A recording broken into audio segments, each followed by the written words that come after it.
साल जिन्होंने अब जो कोर्स वर्क कर रहे हैं, वो हमारे पास एक संख्या में हमारे पास उसकी पॉपुलेशन है।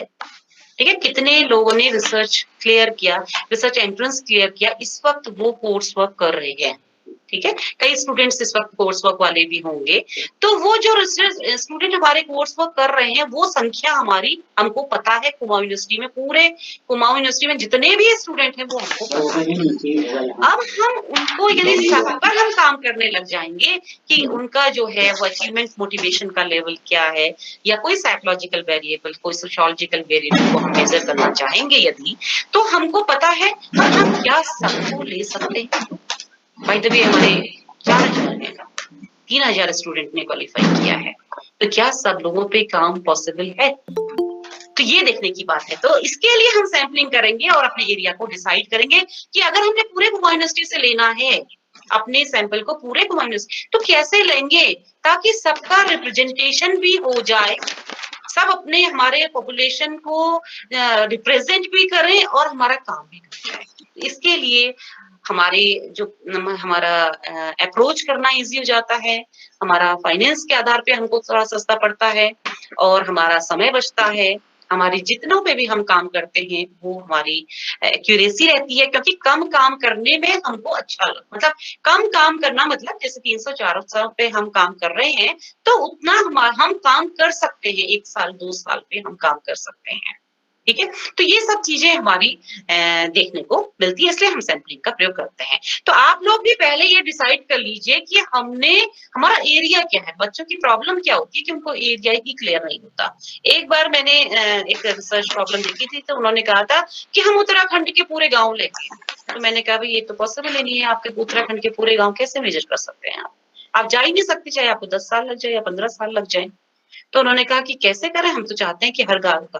मैंने कहा रुकिए, आप ऐसे ऐसे करके उनको स्ट्रेटिफाइड रैंडम सैंपलिंग के द्वारा या कोटा सैंपलिंग के द्वारा बताया कि इस तरीके से आपका जो सैंपल है वो आप इससे सेलेक्ट कर सकते हैं। उसकी टेक्निक्स पर भी हम आते हैं। अब आते हैं कि जो सैंपल होता है उसमें जो आपने ले लिया, ठीक है, आपने वो सैंपल जो लिया, मैं शुरू से बात कर रही हूँ कि वो आपके पॉपुलेशन मीन के इक्विवेलेंट होना चाहिए, लगभग उसका, लगभग एग्जैक्ट तो नहीं आ सकता, मतलब वो कैरेक्टरिस्टिक्स जो आपकी पूरी पॉपुलेशन की है वो आपके सैंपल की कैरेक्टरिस्टिक्स भी होनी चाहिए, तब तो हम ये मानेंगे कि आपका सैंपल अच्छा है। ठीक है, तो सैंपल मतलब ये मेन मैंने आपको बता दी, पॉइंट्स तो काफी है, बट ये मैंने आपको मेन बता दी। ये हमारा पूरा पॉपुलेशन है, टारगेट पॉपुलेशन पूरा ये है, परंतु जिसको भी हम सेलेक्ट कर रहे हैं, जिस भी तरीके से सेलेक्ट कर रहे हैं, तो इसके तरीके अलग अलग होंगे। वो हमारा जो सैंपल है, ये जो सैंपल है, ये पूरे पॉपुलेशन की जो भी कैरेक्टरिस्टिक्स होंगी वो इस सैंपल में भी होंगी। अगर नहीं है तो हमारा सैंपल ठीक नहीं है। इसका मतलब हमने कुछ चीजों को छोड़ दिया है, और हम रिसर्च में कई चीजों को छोड़ देते हैं। हमारा प्रॉपर रिप्रेजेंटेशन नहीं होने की वजह से कुछ कैरेक्टरिस्टिक्स हमारी आ ही नहीं पाती है इसमें। तो वहां पर हमारा थोड़ा सा प्रॉब्लम आती है। वो किस तरीके से हम इसको शॉर्ट आउट करते हैं, ये मैं आपको अभी बताने की कोशिश करती हूँ।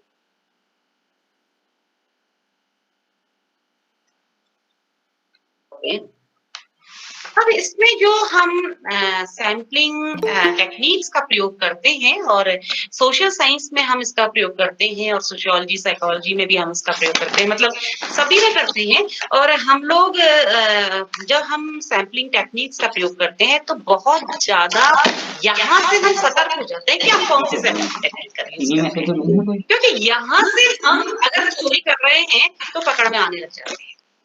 क्योंकि आपसे जब क्रॉस क्वेश्चनिंग होती है तो आप वहां पर पकड़ में आने जाते हैं। तो मेन है कि जहां पर आपसे पूछा जाता है कि आप कौन सी सैम्पलिंग टेक्निक को प्रयोग कर रहे हैं, तो आपको आगे के कंसेप्ट भी क्लियर होने, ये मैं आपसे क्वेश्चन बताती जाऊंगी कि किस तरह से आप इसको आगे को, अगर यहाँ पर आपने तरीके से काम किया है तो आपकी यहाँ से जो स्टैट है वो भी लागू होने लग जाएगी, लगभग आपने कौन सी स्टैटिस्टिक यूज करनी है वो यहीं से डिसाइड हो जाएगी।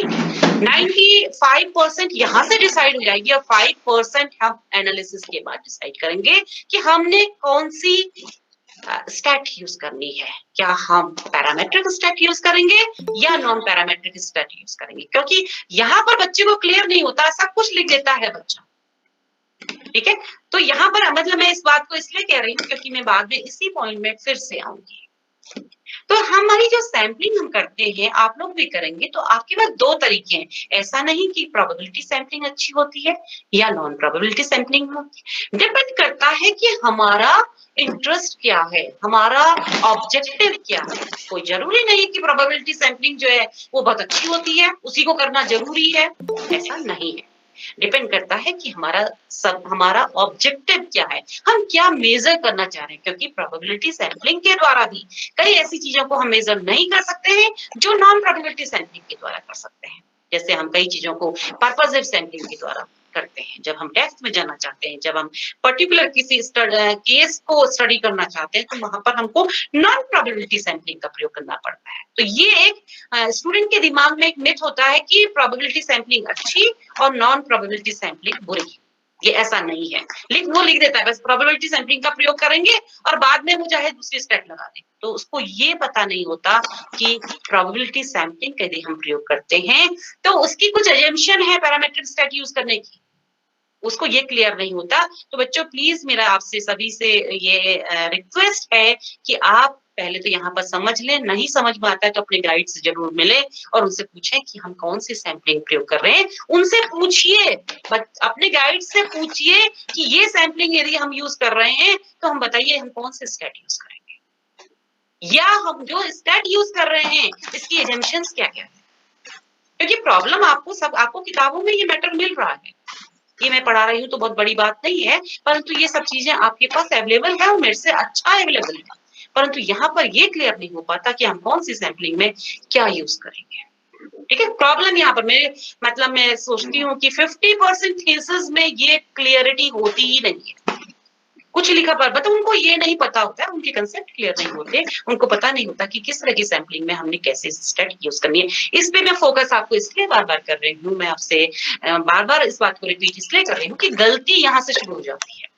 ठीक है, अगर आपको प्रोबेबिलिटी सैंपलिंग यूज करनी है, क्योंकि प्रोबेबिलिटी सैंपलिंग हम कब यूज करते हैं, ठीक है, और इसमें इसको करने का क्या सिस्टम होता है ये हम अभी आगे को देखते हैं। दो तरह की सैंपलिंग हमारी है, प्रोबेबिलिटी सैंपलिंग और नॉन प्रोबेबिलिटी सैंपलिंग। तो इनको हम अगली स्लाइड में डिस्कस करते हैं।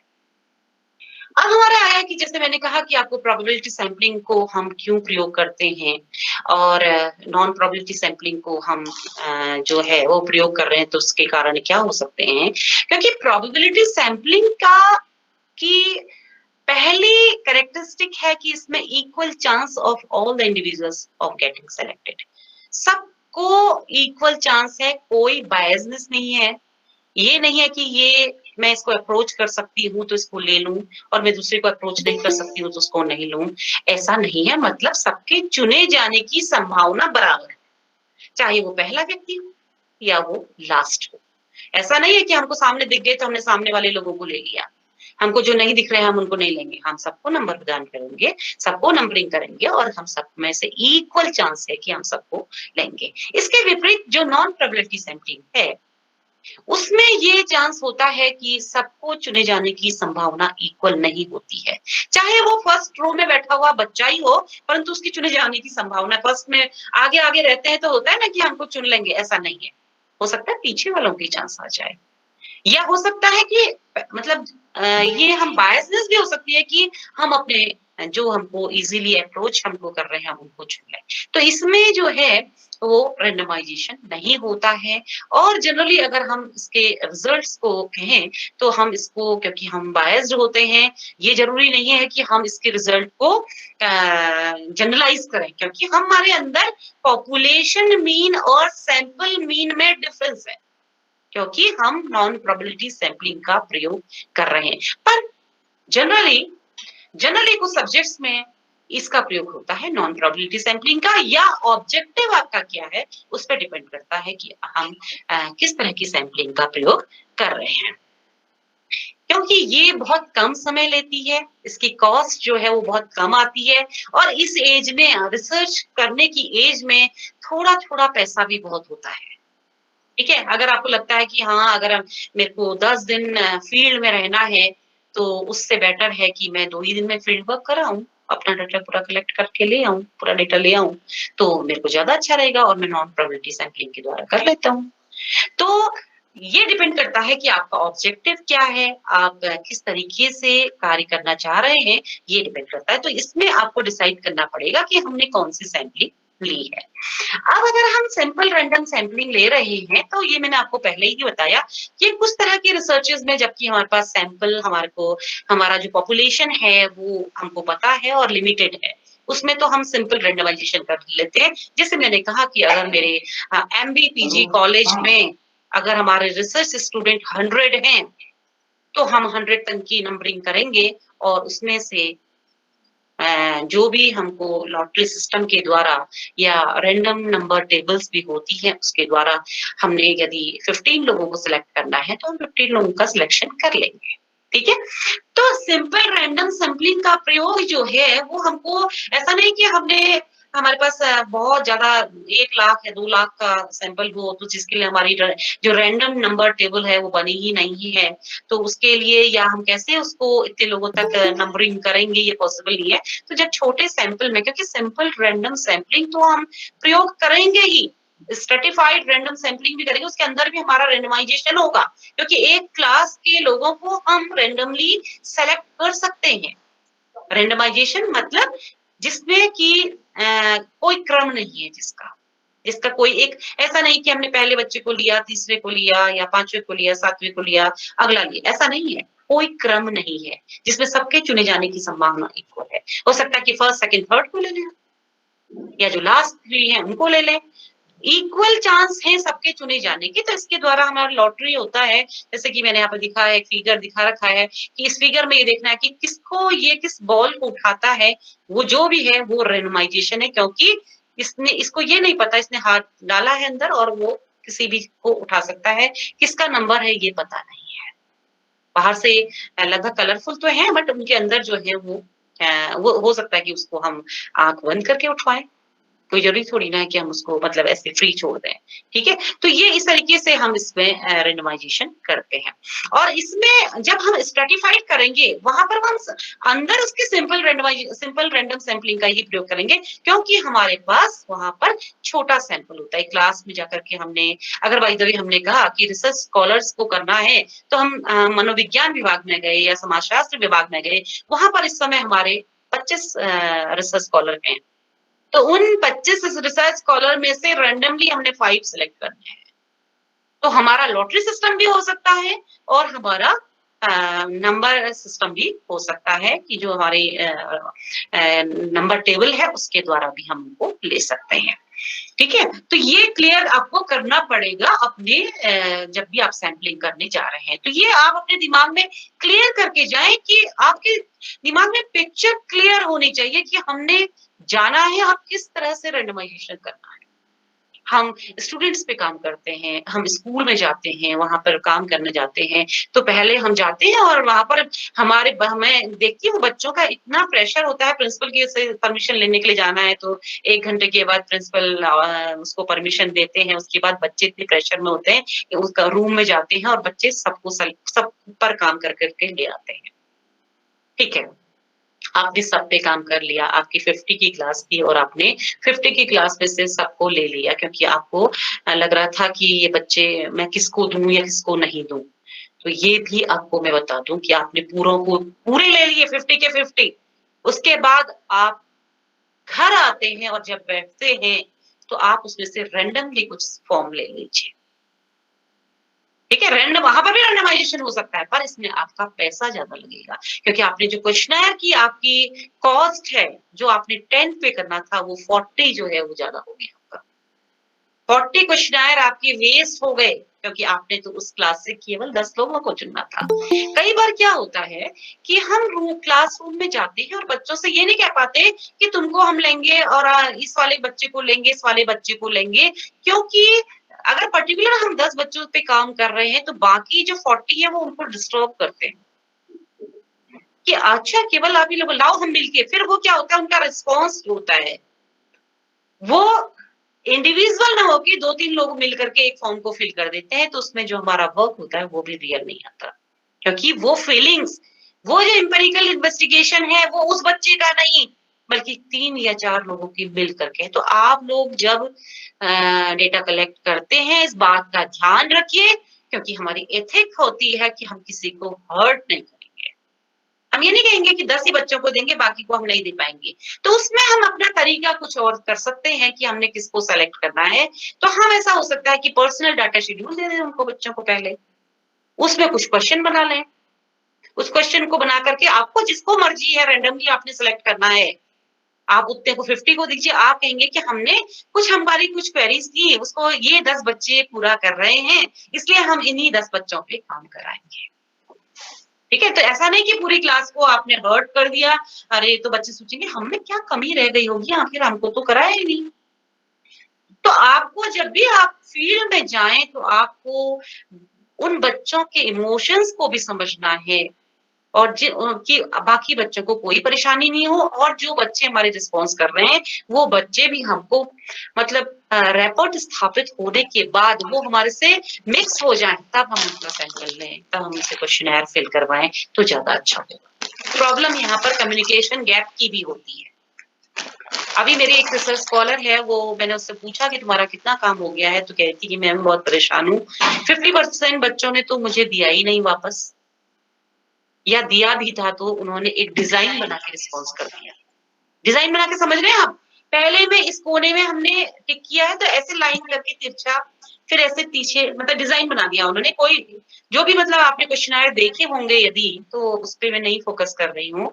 तो उसमें उन्होंने डिज़ाइनिंग बना कर के वो दे दिया है रिस्पॉन्स, डिज़ाइन कर दी उसमें। तो ये मैं आपको बताना चाह रही हूँ कि आप जब भी डाटा कलेक्शन कर रहे हैं, तो उस डेटा कलेक्शन में आपको बिल्कुल इन्वॉल्व होना पड़ेगा कि बच्चा क्या कर रहा है।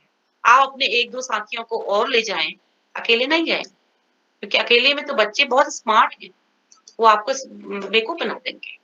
तो आप उनके साथ 1-2 लोग को और ले जाएँ, उनसे ये कहें कि हम खाली आप लोगों की हेल्प के लिए आए हैं, ये नहीं देखने आए हैं कि बच्चे क्या भर रहे हैं। अगर वो उस रूम में या वहाँ पे जहाँ पे बैठे हैं, उन बच्चों को देखते हैं कि वो बिना पढ़े रिस्पॉन्स दे रहे हैं, क्योंकि हमारी रिसर्च की बड़ी प्रॉब्लम है कि हम बिल्कुल आँकड़ों पे विश्वास करते हैं, डेटा पे विश्वास करते हैं पूरा। हमने कहा कि यदि किसी के स्कोर इतने आए हैं तो डिप्रेस्ड है। हम जजमेंटल हो जाते हैं कि ये डिप्रेस्ड है इसका स्कोर, पर ये भी तो हो सकता है कि उसने किस कंडीशन में उस आंसर को दिया है, क्या मज़ाक करने के लिए तो नहीं दिया। तो ये भी हमारे लिए एक बहुत बड़ी चुनौती है रिसर्च की। तो आप जब भी फील्ड में जाएँ, तो आप देखें 1 दिन में ज़्यादा काम नहीं कराएँ। 1 दिन में केवल 5 ही फॉर्म फिल करें, 5 ही स्टूडेंट से आप डेटा कलेक्ट करें। कोई ज़रूरी थोड़ी ना है कि 1 दिन में आपका 100 का काम पूरा हो जाएगा। आप पूरी क्लास से ले आएँ। कम करिए, क्वालिटी करिए, तब आपको लगेगा कि हाँ, हमने काम किया है।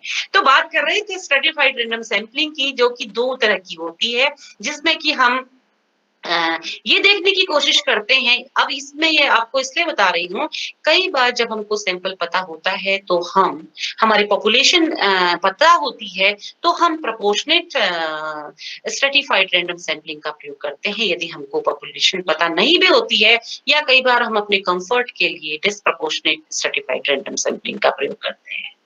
अब मैं आपको ये जो फिगर दिख रही है, इसमें डिफरेंट टाइप के लोग हैं। ये जो पॉपुलेशन है, ये हेटेरोजीनियस है। इसमें मेल और फीमेल या जिस भी हमारे जो स्ट्रैटा होंगे, यहाँ पर 3 तरह के स्ट्रैटा इन्होंने बनाए हैं: gender, age and socio economic status. तो ये जो जेंडर है, उसमें से मतलब लिया है हमने जेंडर के आधार पर हमारा जो स्ट्रैटा है, वो हम लेंगे, एज के आधार पर लेंगे और सोशियो इकोनॉमिक स्टेटस के आधार पर लेंगे। ठीक है? तो हमने 3 तरह बना दिया कि हम मेल और फीमेल को लेंगे। एज में हमने कहा कि हम प्री एडोलेसेंट को लेंगे और पोस्ट एडोलेसेंट को लेंगे। ठीक है? 2 हमने ये मान लिए। हमने सोशियो इकोनॉमिक स्टेटस को भी मेज़र करना एक बहुत बड़ी चुनौती है। अब कैसे? बाय द वे मेरे फादर जो हैं वो गवर्नमेंट एम्प्लॉयी हैं और उनकी सैलरी जितनी भी है वो उन्होंने बताया कि मेरी सैलरी 10,000 है। और एक का जो है वो होटल है और उसने भी बताया कि मेरी सैलरी जो है वो 10,000 है। ओके? एक जो गवर्नमेंट एम्प्लॉई है उसका तो फिक्स हो गया, उसको जितने पैसे मिलते हैं वो उसके फिक्स हैं, परंतु एक होटल वाले का ये नहीं पता होता कि उसकी उस दिन कितनी इनकम होगी, इस महीने उसकी कितनी इनकम होगी, ये कुछ पता नहीं है।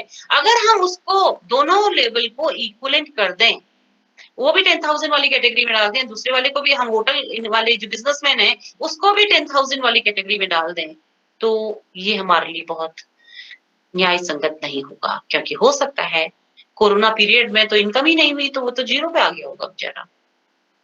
उसके बाद की, जबकि नौकरी वालों को, गवर्नमेंट एम्प्लॉइज को तो सैलरी मिली, पर जो बिजनेसमैन है वो आज पीक पे है और गवर्नमेंट एम्प्लॉई वहीं पर है। तो ये सोशियो इकोनॉमिक स्टेटस एक बहुत चैलेंजिंग वेरिएबल है हमारे लिए। और जो हम कहते हैं कि हम सोशियो इकोनॉमिक स्टेटस को क्वेश्चनर के द्वारा मेजर करेंगे, तो मैं आपको इसके माइनस पॉइंट भी बताऊंगी अभी, क्योंकि ये चैलेंज हो जाता है।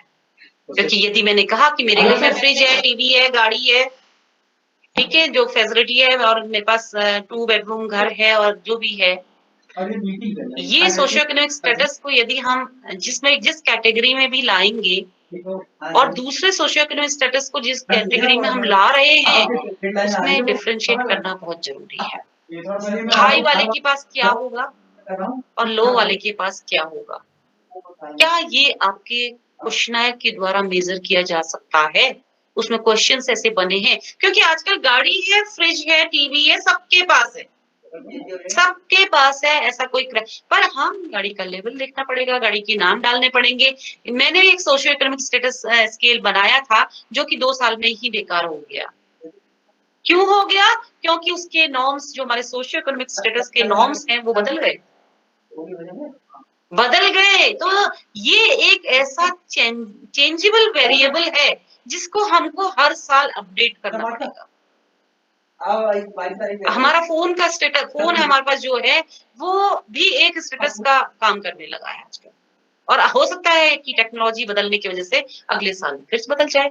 तो जब भी आप सोशियो इकोनॉमिक स्टेटस लेंगे तो उसका जो क्राइटेरिया है वो आपको देखना पड़ेगा कि क्या वो हमारे वेरिएबल की सारी डिमांड को पूरा करता है। जो ऐसा तो नहीं कि वेरी कर रहा है, वेरी करेगा तो आपके रिजल्ट जो है वो आपको, जब आपका थीसिस लिखेंगे और आपका थीसिस का वाइवा होगा, तो वहां पर आपके क्वेश्चन उठेंगे कि आपने कैसे इसको कंट्रोल किया।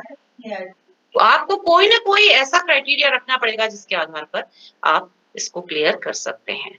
अगर स्टूडेंट मेरी प्रॉब्लम को समझ रहे हैं ना, मतलब मैं आपकी जो प्रॉब्लम आने वाली है उनको बता रही हूँ, अगर आपको समझ में आ रही है तो आप मुझे बाद में डिस्कस कीजिएगा कि हाँ मैम इस तरह की प्रॉब्लम होगी तो हम इसे कैसे शॉर्ट आउट करेंगे। ओके, अब मैंने आपको बताया कि हम प्रपोर्शनेट लेते हैं और डिस्प्रपोर्शनेट लेते हैं, ये मैं आपको थोड़ा बताना चाहूंगी कि कैसे लेते हैं, और जब नहीं ले रहे हैं तो कोई बड़ी बात नहीं है, पर मैं एक एग्जांपल के द्वारा आपको इसको क्लियर करना चाहूंगी। जैसे मैंने आपको बताया कि बाय द वे हमने हमारे किसी कॉलेज में इतने स्ट्रीम्स हैं, साइंस है, आर्ट्स है, कॉमर्स है, लॉ है, फैशन डिजाइनिंग है, तो इतने हमारे हैं, और उसमें जो पॉपुलेशन हमारी है वो हमने एग्जाम्पल के द्वारा मैंने क्लियर करा है कि ये हमारी पॉपुलेशन है। अब इस पॉपुलेशन में से जब हम प्रपोर्शनेट सैंपल लेते हैं तो कितना लेंगे, और डिस्प्रपोर्शनेट सैंपल लेते हैं तो कितना लेंगे। प्रपोर्शनेट सैंपल की क्या क्वालिटी है, मतलब क्या उसकी कैरेक्टरिस्टिक्स हैं, यदि हम प्रपोर्शनेट सैंपल लेते हैं तो वो हमारे रिसर्च के लिए कितना फायदेमंद है, और अगर हम डिस्प्रपोर्शनेट सैंपल लेते हैं तो हमारे रिसर्च के लिए कितना हार्मफुल है। ये दोनों चीजें मैं आपको अभी उदाहरण से बताती हूँ। तो जैसे मैंने आपको एक यहाँ पर आपको ये दिख रहा है, टेबल दिख रही है, इसमें प्रोपोर्शनेट और डिस्प्रपोर्शनेट सैंपल आपका दोनों दिखाई दे रहा है। अब प्रोपोर्शनेट पे हमने 10% जो कि हम रिप्रेजेंटेटिव मानते हैं, हम ये मानते हैं कि हम अगर पॉपुलेशन में से 10% लेते हैं तो वो हमारा रिप्रेजेंटेटिव सैंपल होता है। अब देखिए कि इसमें 10% लिया और यहाँ पे हमने 100 लिए 1000 में से, और यहाँ 800 में से 80, फिर 50, 20, 10 और टोटल जो है वो 260 हमने टोटल अपना सैंपल लिया है। अब ये जो डिस्प्रपोर्शनेट है यहाँ पर देखिए कि ये जो है 1000 में से 60 लिया है और 800 में से 50 और ये धीरे-धीरे 50-50 ही लिया है। तो इसमें एक चीज़ देखिए कि जो हमारा पॉपुलेशन है उसमें कोई तो लगभग 50% भी रिप्रेजेंट कर रहा है, जैसे फैशन डिजाइनिंग है यदि, तो इसमें देखिए 100 हमारा सैंपल पॉपुलेशन है और हमारा जो हमने डिस्प्रपोर्शनेट में लिया है वो 58 मींस कि ये 50% रिप्रेजेंट कर रहा है। ओके, मतलब 50% अपने पॉपुलेशन को रिप्रेजेंट कर रहा है। यहाँ पर 200 में से ये 25% कर रहा है, यहाँ पर ये 10% कर रहा है, यहाँ पर ये 10% से भी कम कर रहा है, यहाँ पर भी 10% से भी कम कर रहा है, ये 60 में भी ये 10% से कम कर रहा है। ओके, अब देखिए कि कभी-कभी क्या होता है कि जो हमारे पॉपुलेशन की कैरेक्टरिस्टिक्स हैं, वो अंडर रिप्रेजेंटेशन होने के कारण इस सैंपल में नहीं आती है। बाय द वे हमने कहा कि हमारी जो पॉपुलेशन है उसमें हमारे 1-2 केस या 5 केसेस जो हैं वो फिजिकली चैलेंज्ड लोग हैं। ठीक है, तो फिजिकली चैलेंज जो लोग हैं और वो जब हमने यहाँ पर डिस्प्रपोर्शनेट सैंपल लिया तो वो इस पर रिप्रेजेंट ही नहीं कर रहे, आए ही नहीं हमारे सैंपल में। तो हम ये नहीं कह सकते कि हमारी सोसाइटी में या हमारे पॉपुलेशन में फिजिकली चैलेंज लोग हैं ही नहीं, ये हम नहीं कह सकते हैं। ठीक है, इस तरह से मतलब ये है कि हमारा जो पॉपुलेशन, हमारा जो सैंपल है वो हमारी पॉपुलेशन को पूरी तरह से रिप्रेजेंट नहीं कर रहा है। इसका मतलब कोई ग्रुप जो है वो टोटली छूट गया है। यदि वो कर भी रहा है, यदि हमने किसी को ले लिया, एक को ले लिया, तो हमने कर भी रहा है, तो ये अगर बाय द वे उसकी उस ग्रुप की संख्या जो है वो 20 थी 1000 में से, तो यदि हमने एक को लिया तो हो सकता है कि वो प्रॉपर रिप्रेजेंटेशन ना हो। जबकि हम ये मान के चल रहे हैं कि जो हमारा सैंपल है वो हमारे पूरे पॉपुलेशन का रिप्रेजेंटेशन कर रहा है। परंतु हमारी मजबूरियां होती है कई बार, गलत तो नहीं है, परंतु मतलब आपको बताऊं कि यहाँ पर एक वीक पॉइंट हो जाता है आपका। ये पहली रिसर्च का पहला वीक पॉइंट हो जाता है कि आपने ऐसा क्यों नहीं किया। तो आप कहेंगे कि हमारे लिए नहीं हो पा रहा था कंफर्ट, हमको लोग नहीं मिल रहे थे। तो आपसे आपके एग्जामिनर क्वेश्चन पूछ सकते हैं कि आपने ये गलती क्यों करी। ये आपके पीएचडी के वाइवा के समय या आपकी जब थीसिस सबमिशन होगा उसमें प्री सबमिशन वाइवा के समय आपसे पूछा जा सकता है कि आपने ऐसा क्यों किया। तो आप अगर कर रहे हैं कोई काम, आप यदि कर रहे हैं कोई काम, गलत काम कुछ नहीं है। यदि आप इस तरह से काम कर रहे हैं, परंतु आपके पास उसका लॉजिक होना चाहिए कि मैंने ऐसा क्यों किया। ठीक है? तो आपको ये पता होना चाहिए, मतलब आपको ये क्लियर होना चाहिए कि मैंने ऐसा काम क्यों किया है। अब इसके अतिरिक्त हम कई बार सिस्टमैटिक सैंपलिंग कहते हैं। एक और पर ये थोड़े से विरोधी शब्द हैं, सिस्टमैटिक सैंपलिंग, मतलब इसमें रैंडमाइजेशन टाइप नहीं किया है, सिस्टमैटिक रैंडम सैंपलिंग।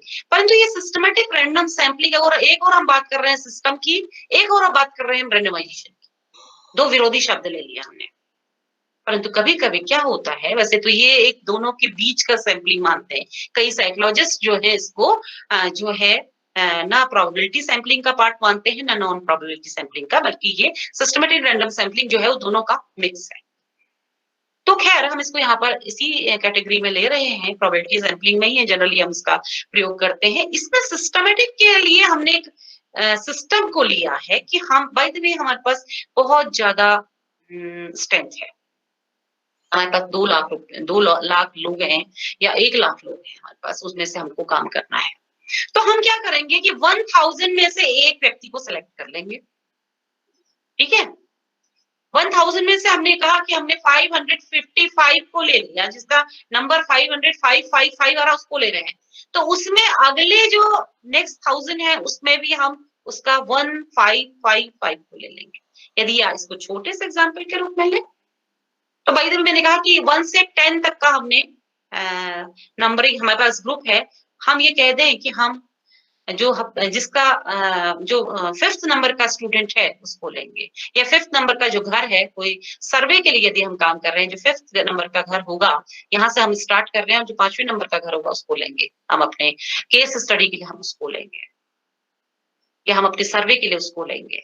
तो हमने अब हमारा क्या होगा, 5, 15, 25, 35, 45, 55 इस तरह से हम आगे बढ़ते जाएंगे। मतलब हमने पहले 1 से 10 तक डिसाइड किया हमें किस लेना है। उसके बाद हम नेक्स्ट को डिसाइड करते जाएंगे कि हमें किसको लेना है। उसके 10-10 के ग्रुप के बाद हम लेते जाएंगे। तो इसका भी हम कभी लार्जर स्केल में जब हम प्रयोग करते हैं, हमको सैंपल सेलेक्ट करना होता है, तो हम इसी तरीके से हम लेते हैं। ठीक है, तो ये भी हमारी एक सैंपलिंग टेक्निक होती है। तो अगर आपको आपने ये भी कह सकते हैं कि हमने सिस्टमैटिक रैंडम सैंपलिंग का प्रयोग किया। यदि आपको मैंने उसका बता रही थी कि प्रोपोर्शनेट और डिस्प्रोपोर्शनेट की बात कर रहे हैं आप, तो वहां पर आप अपने बचाव के लिए बोल सकते हैं कि हमने अगर उस व्यक्ति का चयन नहीं होता है, मैंने आपको बताया कि फिजिकली चैलेंज व्यक्ति का चयन नहीं हो पा रहा है, तो आपने कहा कि हमने पूरी सोसाइटी के लोगों को नंबर दिया, पर आप 1% बच सकते हैं। इसके अलावा भी हमारे पास वेरिएबल को सिलेक्ट करने के जो तरीके होते हैं, कंट्रोलिंग के जो तरीके होते हैं, उसमें आप थोड़ा-सा आपके साथ प्रॉब्लम आ सकती है कि आपने क्यों नहीं उनको कंट्रोल किया। आपने सारे वेरिएबल्स को कंट्रोल करना चाहिए था, आपको हर का रिप्रेजेंटेशन आपका होना चाहिए था। तो पर आपको अपने पूरे सैंपलिंग को पढ़ेंगे तो आपको उसकी टेक्निक्स भी आ जाएँगी कि हम किस तरीके से इसमें बच सकते हैं। कभी-कभी क्या होता है कि हम प्रत्येक व्यक्ति को या कुछ रिसर्चेज़ ऐसी होती हैं कि हम हर का जो स्टडी है वो नहीं कर सकते हैं। हम उसमें पर्सन पे अगर हम किसी व्यक्ति पे बात करने जा रहे हैं, किसी मकान पे बात करने जा रहे हैं, तब तो हम काम कर सकते हैं कि इस स्कूल हमने लिया। परंतु कई कई रिसर्चेज़ ऐसी होती हैं जिसमें हम क्लस्टर्स का प्रयोग करते हैं। ठीक है? क्लस्टर मतलब एक आपका समूह है जो कि हम ये मान के चल रहे हैं कि उसमें लगभग वो क्वालिटी एक सी है, ये मान के हम उसमें चल रहे हैं। ये जनरली हमारी एग्रीकल्चर के फील्ड में हम इसका प्रयोग करते हैं, इकोनॉमिक्स के फील्ड में हम इसका प्रयोग करते हैं, हिस्ट्री के फील्ड में हम इसका प्रयोग करते हैं। हम ये मान के चलते हैं कि एक गाँव के लोग जो हैं, वो किसी तरीके से एक से होंगे। हम पूरे क्लस्टर को स्टडी कर रहे हैं। या हम ये मान के चल रहे हैं कि एग्रीकल्चर के फील्ड की बात करते हैं, तो ये मान के चल रहे हैं कि अमुक जो हमारे पर्टिकुलर कोई एरिया है, वहाँ पर जो क्लाइमेट है, वहाँ की जो सॉइल है, वहाँ का जो पानी है, वहाँ पर जो पूरा वेदर है, वो इस तरीके का है, इसलिए वहाँ की क्रॉप जो है वो बहुत अच्छी मानी जाती है। ठीक है? तो ऐसी स्टडी में हम क्लस्टर सैंपलिंग का प्रयोग करते हैं और भी कई इसके एरिया हैं जिसमें कि हम क्लस्टर का जहाँ पर कि हम इंडिविजुअल को परंतु इसमें हम क्लस्टर्स को भी रैंडमली सेलेक्ट करेंगे। ऐसा नहीं कि जो हमारी मर्जी का होगा वहाँ पे हम सिलेक्ट नहीं कर सकते हैं। ठीक है? तो यहाँ पर ये आपको क्लियर करना पड़ेगा यदि आपकी जो ऑब्जेक्टिव है उसके अकॉर्डिंग हम क्लस्टर्स लेते हैं। इसके अतिरिक्त अब आते हैं हम दूसरे प्रकार की सैंपलिंग में जैसे कि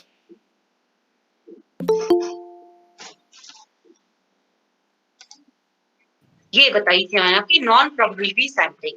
ठीक है, नॉन प्रोबेबिलिटी सैंपलिंग का ये पहला प्रकार है, इस फर्स्ट टाइप है और ये है हमारी कोटा सैंपलिंग।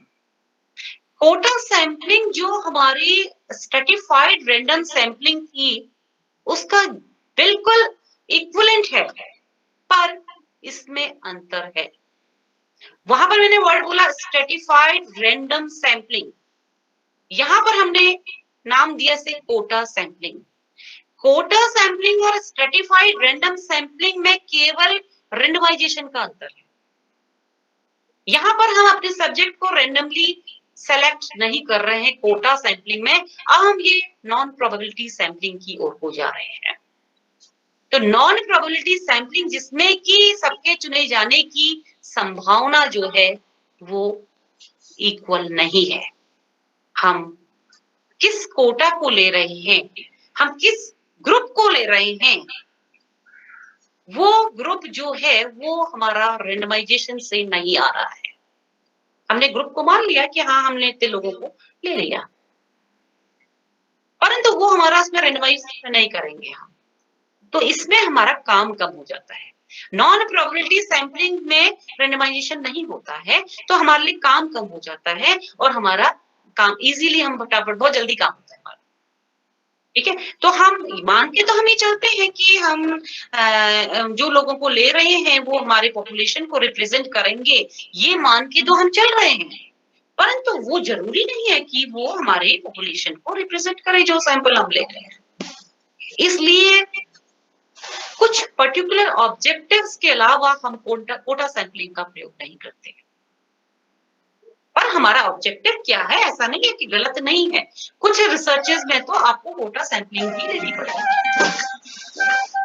ठीक है, तो जब हम तो मतलब इसका मैं आपको बताना चाहूंगी कि ये भी स्ट्रैटिफाइड रैंडम सैंपलिंग की जैसी ही है, परंतु इसमें हम केवल यही अंतर होता है कि हम इसमें रैंडमाइजेशन का प्रयोग नहीं करते हैं। एक मैं आपको कंसेप्ट और क्लियर करना चाहूंगी, क्योंकि जब हम लोग स्ट्रैटिफाइड रैंडम सैंपलिंग की जब हम बात करते हैं, तो जब हम स्ट्रेटा बनाते हैं, कई बार हमारे स्ट्रेटा जो होते हैं वो हमें कंफ्यूज कर देते हैं। समझ में नहीं आता कि ये हमारा ग्रुप किस कैटेगरी मतलब कहाँ डालें इसको। जैसे अगर हमने डेमोग्राफिक बेस पे हमने ये लिया कि हम रूरल और अर्बन लोगों को ले रहे हैं, तो हम किसको ग्रामीण कहेंगे, किसको शहरी कहेंगे। अगर हम उनका एम्पिरिकल इन्वेस्टिगेशन कर रहे हैं, उनके मन की बातों को जानने की कोशिश कर रहे हैं, तो हम कैसे उनपे कैसे अंतर करेंगे? गांव और शहर में क्या अंतर है? एक व्यक्ति गांव में रह रहा है, एक व्यक्ति शहर में रह रहा है। एक आप अगर हल्द्वानी की स्थिति को मेजर करेंगे, हल्द्वानी में जो लोग रह रहे हैं, जो आपकी महानगर पालिका है, उससे जुड़े हुए जो क्षेत्र हैं, क्या उनकी पर्सनैलिटी अलग होगी? क्या वो कैरेक्टरिस्टिक जो शहर में रह रहे लोगों में है, वो थोड़ा-सा हटके जो गाँव वाले एरिया में जो हमारे महानगर पालिका के क्षेत्र से बाहर रह रहे हैं, उनकी पर्सनैलिटी अलग होगी? तो हम रिसर्च तो कर देते हैं, हम लोग मैं कई थीसिस में देखती हूँ कि हाँ, हमारा अर्बन है या रूरल है, ये देखने की कोशिश करते हैं। तो मैं उनसे यही क्वेश्चन पूछती हूँ कि ये बताइए कि अगर आप नगर पालिका क्षेत्र में या नगर निगम के क्षेत्र में रह रहे हैं, तो आपके व्यक्तित्व में या आपके जिस एरिया तक नगर निगम है या नगर पालिका है, अगर आपने उसको किस बेस पे उसको कैटेगराइज किया है, ये देखने की कोशिश कर रहे हैं, तो उससे जो जुड़ा हुआ गाँव है या जुड़ा हुआ क्षेत्र है, हल्द्वानी के क्षेत्र में यदि वो आ रहा है दूसरी मतलब उस नगर पालिका क्षेत्र से बाहर आ रहा है, तो क्या उनके साइकोलॉजिकल कैरेक्टरिस्टिक्स में अंतर होगा? मुझे तो नहीं लगता नहीं होगा नहीं होगा। क्योंकि सारी सुविधाएँ तो उस व्यक्ति के पास भी तो सब सुविधाएँ हैं। अगर जहाँ पर एरिया खत्म हो रही है नहर के इधर या नहर के उधर, कोई अंतर होगा? परंतु हम उसको बहुत बड़े तरीके से ले लेते हैं कि हाँ, हमने शहरी और ग्रामीण लोगों में अंतर कर लिया। समाजशास्त्रीय अध्ययन होते हैं ऐसे। पर आपको देखना पड़ेगा कि जो हम गाँव का क्षेत्र ले रहे हैं, उसको हम शहर से कम 20 या 30 किलोमीटर की दूरी में लें। पर 20 और 30 किलोमीटर की दूरी में भी तो सारी सुविधाएं हैं। तो ऐसी रिसर्च करने से अगर हम किसी और वेरिएबल को लें, वो ज्यादा बेटर रहता है, क्योंकि कई स्टेटा हमको बहुत ज्यादा कंफ्यूज करते हैं। जो क्लियर स्टेटा है वो तो ठीक है, ठीक है। जैसे सोशियो इकोनॉमिक स्टेटस जो है वो भी हमको उसके बेस पे जब रिसर्च होती है तो उसमें भी काफी क्वेश्चन उठते हैं कि कैसे आपने इसका बेस ले लिया, किस आधार पे क्या लिया। तो आप केवल गवर्नमेंट एम्प्लॉय लें, उस पे भी डिपेंड करता है कि आप किस तरह की गवर्नमेंट एम्प्लॉयी यदि हॉस्पिटल में कर रहे हैं तो आपकी थोड़ी बहुत इनकम हो जाती है, या आप किसी ऐसी जगह में हैं जहां पर कि आपकी ओवर इनकम हो रही है, वो भी तो एक क्राइटेरिया है। पर कितनी चीजों को कंट्रोल करेंगे हम रिसर्च के लिए, पर छोटी चीजें हमारे रिजल्ट को प्रभावित कर जाती है। तो ये ध्यान देने की बात है कि हम इसमें किस तरीके से मतलब ये जो हम स्ट्रेटा बनाए तो ऐसे बनाए कम से कम जिसमें कि डिफरेंस आए, नहीं तो इक्वल है तो फिर हमको स्टडी का क्या फायदा। जब इक्वल ही आ रहे हैं, यदि आपको लगता है आप इनमें डिफरेंस करना चाह रहे हैं कि आप शहरी और ग्रामीण लोगों में अंतर करना चाह रहे हैं, तो उसको ये तो कम से कम डिसाइड करो कि वो शहर से कितने दूर होंगे, वो शहर के कितने नजदीक हैं। सीमा लगे हुए अगर एरिया में आपने उनको ग्रामीण क्षेत्र में जोड़ लिया, उनके पास शहर वालों से भी अच्छी हवा है और अच्छी फैसिलिटी है, उनके घर के अंदर गाड़ी जा रही है, तो उनका भी तो अच्छा निकलेगा मेंटल हेल्थ या जो भी आप पर्सनैलिटी कैरेक्टरिस्टिक्स मेजर करना चाह रहे हैं। तो ये मैं आप लोगों को रिसर्चर को बताना चाहूंगी कि इस तरह के वेरिएबल को लेने से पहले जहां पर स्ट्रेटा हमारे बहुत क्लियर नहीं होते, जहां पर हमको कंफ्यूजन पैदा करते हैं, वहां पर आपको बात अपने एक बार सोच करके लेना, ठीक है। तो ये हमारी कोटा सैंपलिंग गई है। अब आते हैं, कई बार क्या होता है कि हमारी जो है कई ऐसे हमारे ऑब्जेक्टिव होते हैं जिसमें कि हमको पर्पजिव सैंपलिंग का ही प्रयोग करना पड़ता है। ठीक है, पर्पजिव सैंपलिंग का ही प्रयोग करना पड़ता है, क्योंकि हम ये जानते हैं कि ये हमारे जो हमारा प्रॉब्लम है इसको यही लोग सॉल्व कर सकते हैं। हमको जजमेंटल मतलब हमको पता होना चाहिए कि रिसर्चर जो है वहां पर हम किसी व्यक्ति से क्यों मिल रहे हैं। यदि बाय द वे हम अगर नशा उन्मूलन केंद्र में जा रहे हैं तो वहां पर हमको केवल वही लोग मिलेंगे। तो पर्पजिव सैंपलिंग है, वहां पर हम उद्देश्य के लिए जा रहे हैं और उन पर काम कर रहे हैं। एक टेक्निक मैं अभी आपको और बताऊंगी क्योंकि आजकल चलन में है, आजकल हम लोग उसको यूज कर रहे हैं। हम नशा उन्मूलन केंद्र में गए और अल्कोहलिक्स का पे हमने काम किया और उनका डेटा ले लिया। ठीक है, हमने क्योंकि पर्पजिव सैंपलिंग थी, हमने पर्टिकुलर किसी एरिया पे काम करना था, हम तो उनके पास गए।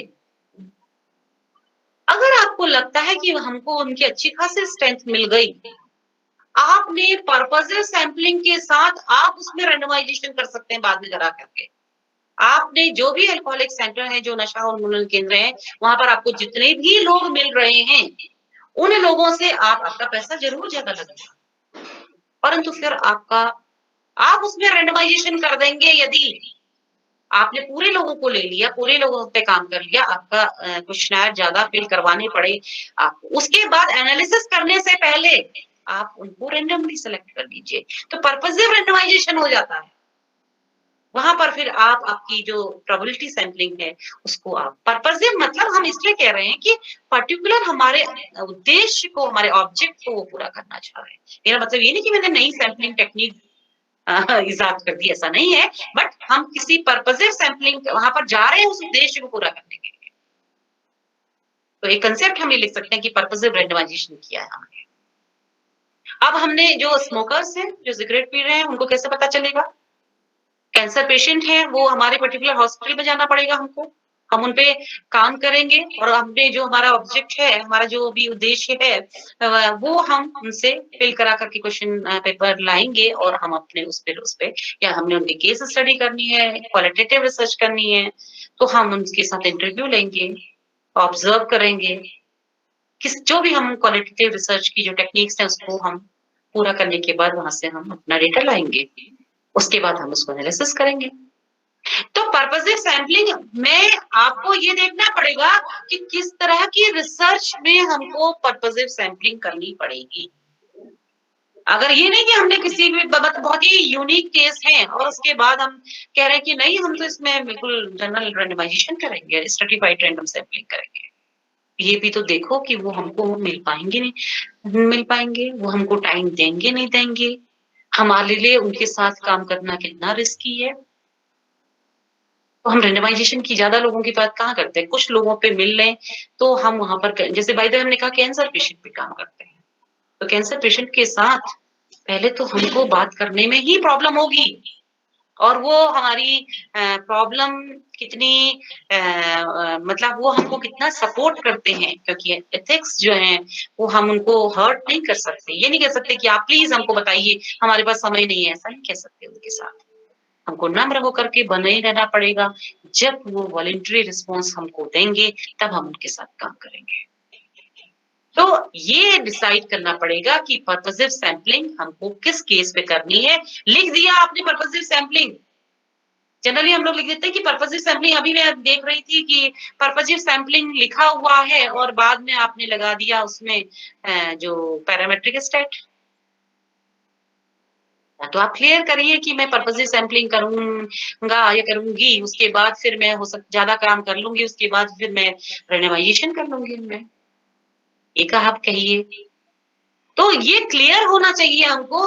लिखो कुछ, अभी मैं देख रही थी इस बारी की जो सिनॉप्सिस है हमारे पास, उसमें मैं देख रही थी कि पर्पजिव सैंपलिंग लिखा हुआ है और उसके बाद जो हमारी जो स्टैट है उसमें दूसरी कैटेगरी लिखी हुई है, पर ऐसा नहीं है कि गलत है, इसको भी बताऊंगी मैं अभी आपको कि कैसे इसको सही किया जा सकता है, क्योंकि गलत कुछ नहीं है। गलत हम इसे क्यों यूज़ कर रहे हैं और हम बता नहीं पा रहे हैं, वो गलत है। क्योंकि देखिए कोई ना कोई अनुभवी आदमी आपके पीछे है, आपका गाइड है, आपका कोई और हेल्पर है, कोई ना कोई आपके पीछे है। परंतु उसके साथ ये पूछिए कि हमने ऐसा क्यों किया? हम इस सैंपलिंग का प्रयोग क्यों कर रहे हैं? ये तो पूछ के आइए कम से कम, क्योंकि जब भी आपकी आरडीसी होगी, आपसे पूछा जाएगा कि आपने ये क्यों किया है। तो इसलिए इतना तैयार होकर के तो काम हमको करना पड़ेगा। अब आते हैं, कई बार हमारी स्टडीज़ ऐसी होती हैं, सोशियोलॉजी में होती हैं, इकोनॉमिक्स में होती हैं, हिस्ट्री में होती हैं। तो ऐसी होती हैं कि जिसमें कि हमको कन्वीनियंस सैंपलिंग का प्रयोग करना पड़ता है, या जो भी हमको इंसिडेंटल सैंपलिंग का प्रयोग करना पड़ता है। कई सर्वे होते हैं हमारे पास, या हमने पूछा है कि किसी भी फील्ड में यदि हम जनरल ओपिनियन लेना चाह रहे हैं, तो उसमें यदि हम देखें तो हम एक्सीडेंटल जो हमको टकरा गया, यदि हमने कहा कि अगली सरकार कौन-सी आएगी, इसमें हमने लोगों से इंटरव्यू लेने शुरू कर दिए, ओपिनियन लेने लगे, तो हम स्टेशन में खड़े हो गए और हमने पूछने लगे लोगों से कि आप बताइए अगली सरकार कौन आएगी, क्यों टकरा गया? अगर स्टेशन में जाते हुए किसी आदमी ने कहा, "अरे! हमारी गाड़ी छूट रही है, छोड़ो, आप हमसे बात नहीं हम आपसे बात नहीं कर सकते," तो आप कहेंगे, "कोई बात नहीं, थैंक यू, हम अगले आदमी को बात" जो कन्वीनिएंट हो, जो आपको हेल्प करने को तैयार हो, जो आपको मिल जाए, उससे पूछ लेंगे, ऐसा नहीं। छोटा-बड़ा, एज वगैरह कुछ भी काउंट नहीं करता इसमें। और हमारा जो मकसद है, वो भी लगभग पूरा हो जाता है। तो इस तरह की सैंपलिंग में आप देखेंगे कि इसमें जो रिप्रेजेंटेशन होता है, वो पूरी पॉपुलेशन का रिप्रेजेंटेशन नहीं होता। इसलिए हम ये मान के चलते हैं कि ये उतनी अच्छी तकनीक नहीं है, उतनी अच्छी टेक्नीक नहीं है, जितनी कि हमारी और सैंपलिंग है। क्योंकि इसमें रिसर्चर को जो डेटा मिलता है, जो भी उसका सब्जेक्ट होता है, जो उसका काम कर रहा है, जो उसका रिस्पोंडेंट होता है, वो ज़रूरी नहीं है कि वो पूरी पॉपुलेशन में से रिप्रेजेंट करे। तो ये बात हमारी देखने को मिलती है। तो इतनी बातों का यदि हम ध्यान रखते हैं और हम जो भी काम करते हैं, देखो गलत तो कुछ भी नहीं है, सोशल साइंस है, प्योर साइंस की बात तो कर ही नहीं रहे। हम ये नहीं कह रहे हैं कि अगर कोई पेन ऊपर से, अगर हमने कहा कि ये मोबाइल है, अगर इसको हम नीचे को छोड़ेंगे तो ये नीचे को ही गिरेगा। ये हमारी प्योर साइंस की बात है। परंतु हम ये नहीं कह सकते कि अगर आपने मुझे इरिटेट किया तो मैं गुस्सा करूँगी, कोई ज़रूरी नहीं है। हम सोशल बिहेवियर की बात कर रहे हैं, हम प्योर साइंसेस की बात नहीं कर रहे। ज़रूरी नहीं है कि मैं कोई आपको इंसेंटिव दूँ और आप खुश हो जाएँ। डिपेंड करता है कि मेरी इंसेंटिव का लेवल क्या है, आपको उसकी कितनी ज़रूरत है। अगर यही लेक्चर आपको एग्ज़ाम के पहले दिन दिया जाता, तो आप ध्यान से सुनते। हो सकता है कि आज सबके माइक ऑफ हो, माइक भी ऑफ हो सकते हैं, कैमरा तो ऑफ होता ही है। तो डिपेंड करता है कि आपकी नीड क्या है, ये डिपेंड करता है। इसलिए हम सोशल साइंस की बात कर रहे हैं, हम अपने सोशल बिहेवियर की बात कर रहे हैं, और बिहेवियर जो है वो डायनामिक है। आज की कंडीशन में मेरा दूसरा रिस्पॉन्स होगा, कल की कंडीशन में मेरा दूसरा रिस्पॉन्स होगा। अभी मैं इतनी फोकस होकर के यहाँ पे बैठी हूँ, हो सकता है क्लासरूम में अभी तक कितने डिस्टर्बेंसेस हो सकते थे। तो बिहेवियर, जो हम बिहेवियर को स्टडी कर रहे हैं, हम जितने भी सोशल साइंस के स्टूडेंट हैं, हम सब बिहेवियर को स्टडी कर रहे हैं, या सोशल बिहेवियर को कर रहे हैं, इंडिविजुअल बिहेवियर को कर रहे हैं, सब हम बिहेवियर को स्टडी कर रहे हैं। तो इसमें हमारी ये नहीं है कि गलत कुछ नहीं है, परंतु ये है जो भी आप विधि का प्रयोग करेंगे, वो विधि आपकी जस्टिफाइड होनी चाहिए कि हमने ऐसा क्यों किया। उसके पीछे आपका जस्टिफिकेशन होना चाहिए कि हमने जो भी टेक्निक यूज की है, वो क्यों की है, और इसमें हमने ये स्टेट लगाई है तो क्यों लगाई है। इसके अतिरिक्त एक बहुत अच्छी सैंपलिंग आजकल मतलब हमारी, जिसको कि हम नेटवर्किंग सैंपलिंग कहते हैं, ये देखी जाती है, जो कि जिसे हम स्नोबॉल सैंपलिंग कहते हैं। आप लोगों ने बचपन में यदि बर्फ देखी हो, तो आपने देखा होगा कि हम बर्फ का छोटा-सा गोला बनाते हैं, और उस छोटे से गोले को फिर हम ऐसे ज़मीन में गिराते हैं, तो आगे को बढ़ता बड़ा बन जाता है। ठीक है? वो स्नोबॉल सैंपलिंग, एक छोटे से एक पर्सन से आप इतने बड़े ग्रुप को ले रहे हैं। देखिए यहाँ पर देखिए, एक पर्सन को आपने, एक व्यक्ति को आपने पकड़ा, उससे आपको इतने ढेर सारे लोग मिल गए। तो इसको जैसे जो हमारा बर्फ का गोला होता है वो बढ़ता है ना, उसी तरीके से हमारा ये, इस सैंपलिंग में हमारा सैंपल भी बढ़ता जाता है। अब डिपेंड करता है कि हम सैंपल किस तरीके से ले रहे हैं।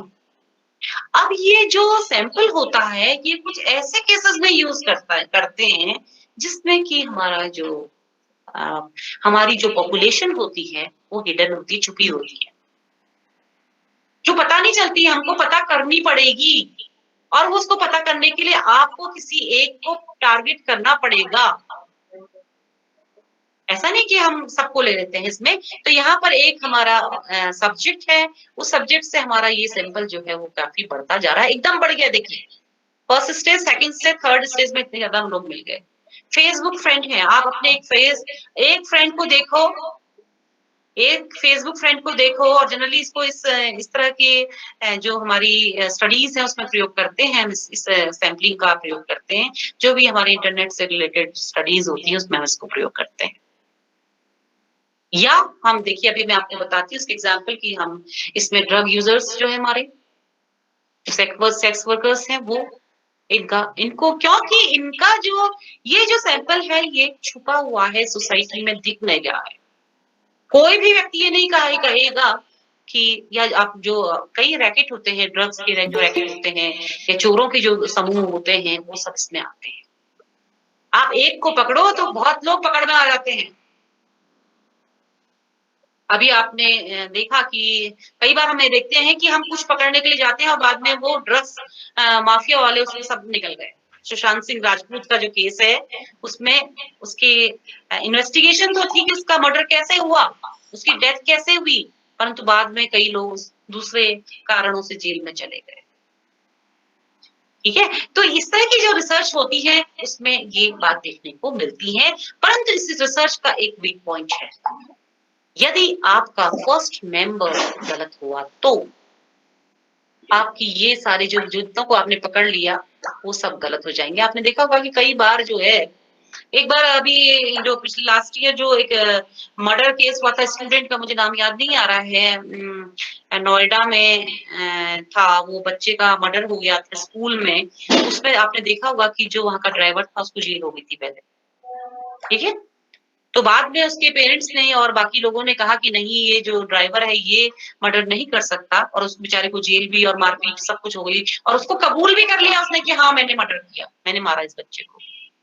परंतु बाद में और लोग जब एक्टिव हुए तो मालूम चला कि उसी स्कूल का पढ़ने वाला एक बच्चे ने एग्जामिनेशन फोबिया के कारण उस बच्चे को मार दिया कि थोड़े दिन एग्जाम टल जाए। तो इतना इतना एग्जामिनेशन फोबिया था उस बच्चे को। तो प्रॉब्लम हमारी सोसाइटी में हम भी हैं, जो अपने एक सोशल प्रेस्टीज के लिए बच्चों को प्रेशराइज करते हैं। अगर हमारे बच्चे की 90% आ जाएगी तो हमारे भी कॉलर खड़े हो जाते हैं, पर ये नहीं देखते कि वो बच्चे के पीछे कितना प्रेशर है। हो सकता है कि वो परसेंटेज के लिए ना पढ़े, हो सकता है वो नॉलेज के लिए पढ़ता तो लाइफ में और अच्छी जगह जाता। तो ये खैर एक सोशल प्रॉब्लम है, इस पे डिस्कस नहीं कर सकते हैं। मैं ये आपको बताना चाह रही हूँ कि एंकर यदि गलत पकड़ा गया तो आपकी पूरी रिसर्च आगे को गलत हो जाएगी। और कई बार मैं देखती हूँ कि पुलिस केस में एक गलत आदमी को पकड़ लिया जाता है और उसको मार पीट के उसका अपराध कबूल करवा लिया जाता है और बाद में वो जो रियल में जो विक्टिम होते हैं वो खुले में घूमते रहते हैं। तो ऐसे केसेस में ये सैंपलिंग का प्रयोग करने से पहले यदि ड्रग यूजर है, ऐसा नहीं कि वो एक ही दिन के लिए पी रहा हो, रैकेट कोई और हो। मैं आपको पहले भी शायद मैंने इसका एग्जांपल आपको कोट किया था कि एक बार एक चोर मोबाइल शॉप से एक मोबाइल चोरी हुआ था और उसमें बाद में मुरादाबाद के पास एक आदमी पकड़ा गया था। तो मालूम चला कि वो जो आदमी पकड़ा गया तो पेपर में भी आ गया कि चोर को पकड़ लिया, रैकेट में पता चल गया और उसने इतने मोबाइल फोन का 20 लाख के मोबाइल फोन चोरी किए थे और सब पकड़ा गया। तो मैंने मैं जानती थी उसके ओनर के पास, मैं भी गई एक दिन, मैंने कहा चलिए आपका सब सामान मिल गया। कहने लगा नहीं मैडम, सामान नहीं मिला मेरा, जो चोर पकड़ा गया था वो चोर नहीं था बल्कि उसने मोबाइल मेरी दुकान से खरीदा था, क्योंकि वो नंबर की लिस्ट पूरी इनके पास गई तो उन्होंने उस नंबर से उस व्यक्ति को पकड़ लिया जिसने चोरी नहीं की थी। तो गलतियां हर जगह हैं। तो ऐसे एंकर को मत पकड़िए। अगर आप इस फील्ड में रिसर्च कर रहे हैं तो पहले ही आपको देखना पड़ेगा, उसको ऑब्जर्व करना पड़ेगा, क्योंकि इंटरव्यू के द्वारा कोई व्यक्ति नहीं बताएगा कि मैं ड्रग यूज करता हूँ। आपको उसको ऑब्जर्व करना पड़ेगा, चाहे आपको महीनों लग जाए। अगर आपको एंकर को पकड़ना है, आपको फर्स्ट व्यक्ति को ढूँढना है, तो उसको आपको ऑब्जर्व करना पड़ेगा। ये आपके क्वेश्चनायर दे के नहीं चलेगा ये काम। ये आपकी डीपनेस को, स्टडी की डीपनेस को बता रहा है। ठीक है? तो ये इस तरह, अब ये सैंपलिंग भी कई तरह की सी होती है, डिपेंड करता है कि आपका ऑब्जेक्टिव क्या है और आप किस तरह से। तो इसमें सबसे पहले जिसमें कि हम एक एंकर के बाद केवल एक ही व्यक्ति को पकड़ते हैं, इसको हम लीनियर स्नोबॉल्स सैंपलिंग के नाम से जानते हैं। इसमें एक व्यक्ति से फिर दूसरे पे एक ही लेंगे हम, केवल लीनियर वे में चलेंगे, एक ही रूप में चलेंगे, ज्यादा लोगों को नहीं लेना हमें। तो ये कुछ पर्टिकुलर स्टडीज में हम इसका प्रयोग करते हैं, सब में नहीं करते हैं, क्योंकि हमने एक ही व्यक्ति को पकड़ना है, ज्यादा से हमको एकदम नहीं चाहिए, हमको पूरा अपना सैंपल पूरा नहीं चाहिए, केवल एक ही व्यक्ति को पकड़ेंगे। इसके अतिरिक्त जो एक्सपोनेंशियल है स्नोबॉल सैंपलिंग, जो कि बहुत जल्दी से बढ़ता है, वो दो टाइप का है, जिसमें कि एक है डिस्क्रिमिनेटिव स्नोबॉल सैंपलिंग और दूसरा है नॉन डिस्क्रिमिनेटिव स्नोबॉल सैंपलिंग। तो जो डिस्क्रिमिनेटिव स्नोबॉल सैंपलिंग है, तो ये जो है इसपे हम डिस्क्रिमिनेशन करते हैं, डिपेंड करता है कि जितने भी हमारे पास व्यक्ति होते हैं, पहले हमने एंकर को लिया, उसके बाद हमारे पास जो भी व्यक्ति आया, तो चॉइस है हम किसको लें।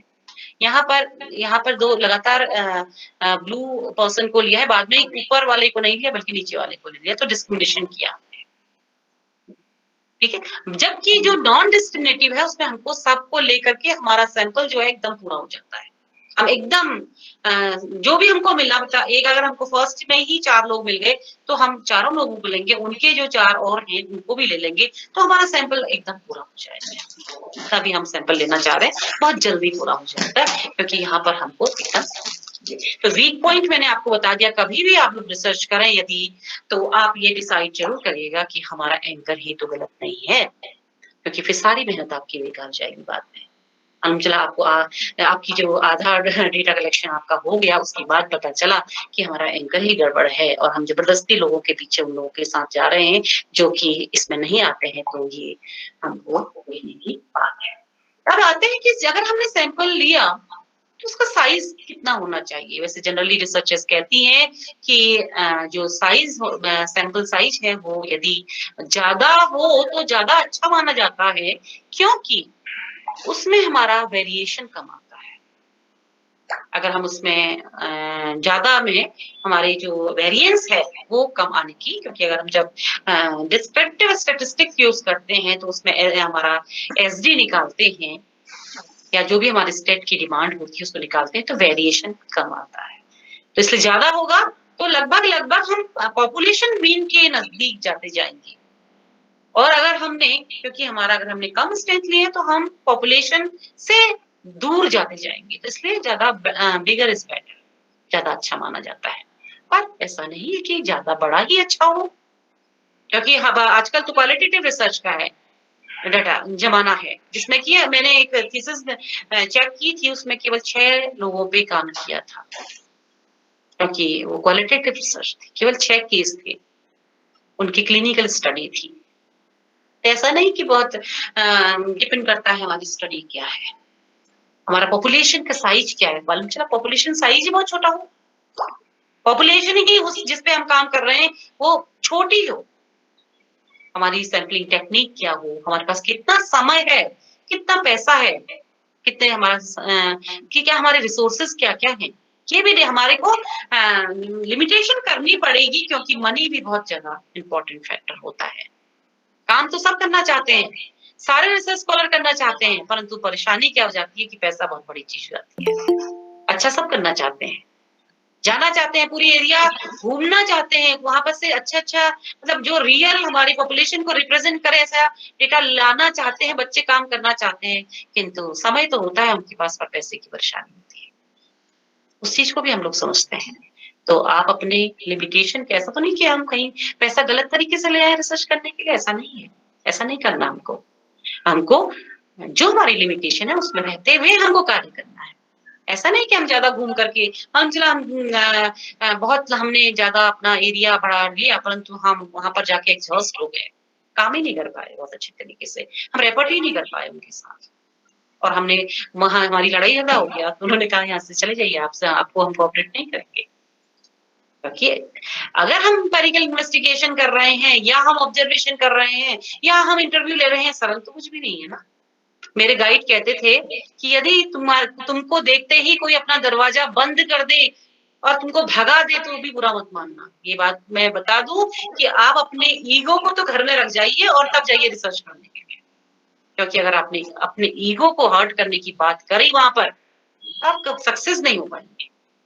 मेरे गाइड का सबसे पहला स्टेटमेंट था कि सबसे पहले अपना ईगो घर में रख के जाना, तब जाना फील्ड में, क्योंकि आपको जरूरी नहीं कि सब लोग कोऑपरेट करें। आपको भगा भी दिया जाएगा, आपसे जाएगा ही हमारे पास इतना, आपको बुरा भी कहा जा सकता है, भला मतलब आपको डांटा भी जा सकता है कि क्या टाइम बर्बाद करने आ गए, हमारे पास टाइम नहीं आ। इसलिए बुरा मानने की जरूरत नहीं है, अपना पेशेंस बनाए रखिए, अपना काम करते रहिए। परंतु जनरली हम ये मानते हैं कि हमारा जो पॉपुलेशन का यदि हम 1/10 भी यूज करते हैं तो वो सफिशिएंट है।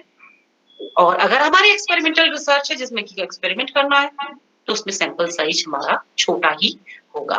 अब मैं एक बारीकी आपको और बताना चाहूंगी, जनरली हमारे स्टूडेंट्स इसमें गलती करते हैं कि यदि मैंने आपको बताया कि यदि हम प्रोबेबिलिटी सैंपलिंग का प्रयोग यदि हम करते हैं तो हमको जनरली पैरामेट्रिक टेस्ट लगाना चाहिए। यदि हम नॉन प्रोबेबिलिटी सैंपलिंग का यदि प्रयोग लिख रहे हैं, हम पर्पसिव सैंपलिंग का प्रयोग कर रहे हैं और आपने लिख दिया कि हम 1 वे अनुवाद 2 वे अनुवाद जो भी है वो लगाएंगे, तो आप लॉजिकली गलत है। ठीक है, आपका काम मतलब आपने इसका मतलब कि ये नहीं पता, क्योंकि जो हमारा प्रोबेबिलिटी सैंपलिंग है वो पैरामीटर को रिप्रेजेंट कर रहा है हमारे, यानी शुरू में स्लाइड में शायद मैं डिस्कस करना भूल गई आपसे। पैरामीटर क्या होता है हमारा, वो हमारे पूरे पॉपुलेशन के नॉर्म्स को रिप्रेजेंट कर रहा है, पैरामीटर के अनुसार है, ये स्टैटिस्टिकल लैंग्वेज है, वो हमारे इसके अनुसार। परंतु यदि हम नॉन पैरामेट्रिक या इसके इक्विवेलेंट कोई भी स्टैट का प्रयोग कर रहे हैं तो हम non parametric, non probability sampling का प्रयोग कर रहे हैं तो हम नॉन पैरामेट्रिक स्टैट लगाएंगे। ओके, तो यहाँ पर ये चीज आप क्लियर कर लीजिएगा। जनरली मैं देखती हूँ लिखा पर्पसिव सैंपलिंग और हमने कहा कि हम टी टेस्ट लगाएंगे, अनोवा लगाएंगे। इसके अतिरिक्त तो बच्चा सब कुछ लिख देता है कि हम mean, median, mode, SD, QD सब निकालेंगे, सब स्टैटिस्टिकल टेक्निक जो भी हमारे मेजर्स हैं सबका प्रयोग कर देंगे। तो बच्चे को ये क्लियर नहीं होता कि किसमें क्या लिखना चाहिए। अगर आपका पैरामीटर को रिप्रेजेंट कर रहा है तो आप मीन, क्योंकि मीन जो है वो पूरे सैंपल का रिप्रेजेंटेटिव होता है। ठीक है, तो एक स्कोर घटाने पे हमारा मीन चेंज हो जाता है, जबकि मीडियन में ऐसा नहीं होता। तो ये जो हमारा पैरामेट्रिक टेस्ट है, इसमें मैं स्टैट वाली फील्ड में नहीं जाऊंगी, पर मैं जो आपको बताना चाहूंगी कि जो हमारा ये पैरामेट्रिक टेस्ट है ये हमारे प्रोबेबिलिटी सैंपलिंग में लगेगा। परंतु यदि हम नॉन पैरामेट्रिक स्टैट यूज कर रहे हैं तो ये हमारी नॉन प्रोबेबिलिटी सैंपलिंग में लगेगा। पर एक बात और बताती हूँ आपको, इस बात पे ध्यान दीजिएगा कि जब भी आप SPSS या R के द्वारा अपनी स्टैटिस्टिकल टेक्निक के द्वारा आप अपने स्टैट का यूज कर रहे हैं, उसमें आप नॉर्मेलिटी भी चेक कर लीजिए अपने सैंपल की, स्क्यूनेस कर्टोसिस भी चेक कर लीजिए। उसकी जो वैल्यूज हैं, स्क्यूनेस की वैल्यू जो होनी चाहिए या हमारा डाटा जो है वो नॉर्मल डिस्ट्रीब्यूशन की एजम्पशन को फुलफिल करता है। यदि आपने पर्पसिव सैंपलिंग भी करी, मतलब आपने नॉन प्रोबेबिलिटी सैंपलिंग भी करी और आपका जो सैंपल है, आपके जो स्कोर्स हैं वो नॉर्मल प्रोबेबिलिटी, मतलब ये आपके नॉर्मलिटी की एजम्पशन को पूरा कर रहा है, तो ये आपको लिखना पड़ेगा, बिना लिखे गलत हो जाएगा। तो जहां पर आप लिखते हैं कि पर्पसिव सैंपलिंग पर मैंने प्रयोग करी और मैंने अनुवाद लगाया, तो वहां पर आपको लिखना पड़ेगा कि हमने इसकी जो स्टैटिस्टिकल एनालिसिस करी, उस स्टैटिस्टिकल एनालिसिस के द्वारा ये हमारी नॉर्मल प्रोबेबिलिटी की एजम्पशन को पूरा करता है, इसकी स्क्यूनेस और कर्टोसिस वैल्यू इतनी है जो कि नॉर्मल है, तो हम इसके आधार पे अपनी पैरामेट्रिक स्टैट को यूज कर रहे हैं। तो ये गलती मत कीजिएगा, ये बहुत ज्यादा सिनॉप्सिस में, ये बहुत सी थीसिस में देखने को मिलती है। तो वहां पर लगता है कि थोड़े से लिखने के द्वारा, अगर आपने बाय द वे नहीं लिखा तो आप पे क्वेश्चन कल को आ सकता है कि आपने ऐसा क्यों किया। ये आपके लिए आपके थीसिस में एक क्वेश्चन हो सकता है, जब आपका वाइवा होगा तो पूछा जा सकता है कि आपने ऐसा क्यों किया। आपने क्यों किया, आपको उसका लॉजिक देना पड़ेगा। ठीक है, तो ये मैं आपको बताना चाहूंगी। इसके साथ ही आप लोगों के यदि क्वेश्चन कुछ हैं तो मैं आपको आप लोग पूछ सकते हैं। आपके रिसर्च में जो भी इस तरह की कोई प्रॉब्लम आपको नजर आ रही है, मतलब है, तो आप मुझसे क्वेश्चन पूछ सकते हैं।